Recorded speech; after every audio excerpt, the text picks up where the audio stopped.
I'm actually encouraging you to wake up and notice that you have choice. You have choice about your career. That's what's really important.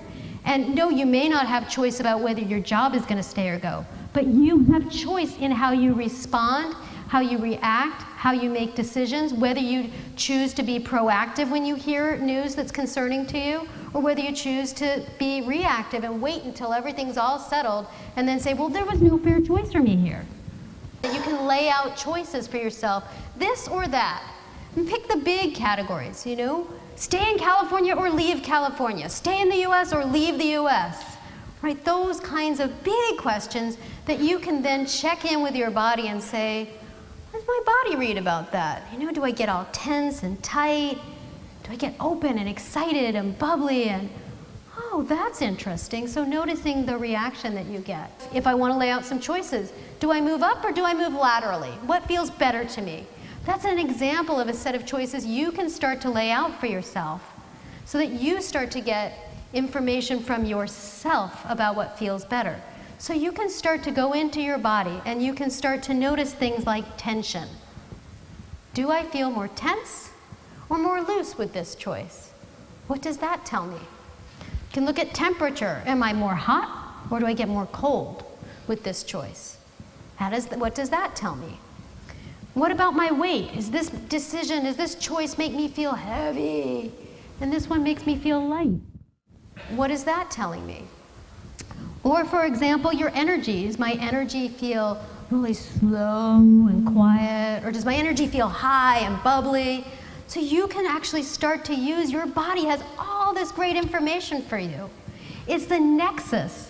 In a way, it's pulled together all these other pieces of information for you, and it's like the fastest supercomputer to give you a sense of something.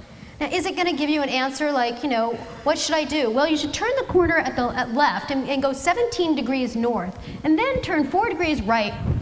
Come on. Our bodies don't work quite like that. It's not going to give you that precise stuff. It's not going to lay things out for you in an Excel spreadsheet or a to-do list. But it is going to help you to know your preferences, which are so crucial right now, that you know, what do I want? What matters to me? What's important? Does that make sense? It's important to know what really, really matters to you right now. So I'm going to help you look at some ways to know what really matters, and in particular, we're going to be looking at career, your career. Instead of thinking of it as work, which for some of you has a negative connotation, or the word job. I don't know if you know this, but the word job comes from the word gob. Like literally where it started is the word gob, like a gob of coal. Like people were counting gobs. There used to be a job many centuries ago where you would count gobs of coal. And so they called it a gob and turned into job. And I don't know about you, but I don't want to count lumps of coal. So maybe job isn't the word that feels good to you. Or career, which literally means to run around a track. Some of these words have really weird meanings, don't they? Or vocation, which actually comes from vocare, which means to be called. Well, some of you may be in something that feels like a calling, but that can also be too big a word. So the thing that I actually like to use, I say instead of looking for a job or to try to find a job, what we're going to be doing today is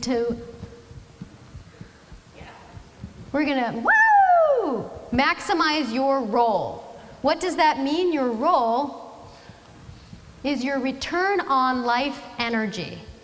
I personally think that's a really fun way to look at this, is to think about your return on life energy. And so the way we're going to go about this, how do you maximize your role? Well, it's actually pretty simple, and it's a way that your body can help you in this as well. To maximize your role is to minimize your energy drains and to maximize your energy gains. And then what you actually can do is to notice what in your working life, and we'll start with work and career or your role or your vocation or your livelihood or whatever you choose to call it. I will use the word work because it's so commonly used.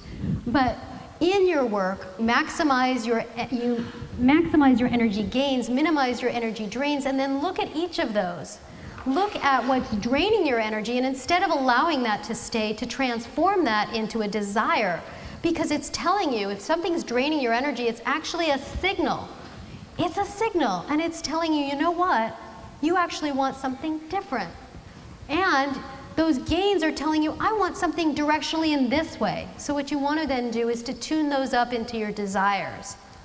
And that's what we're going to be doing next.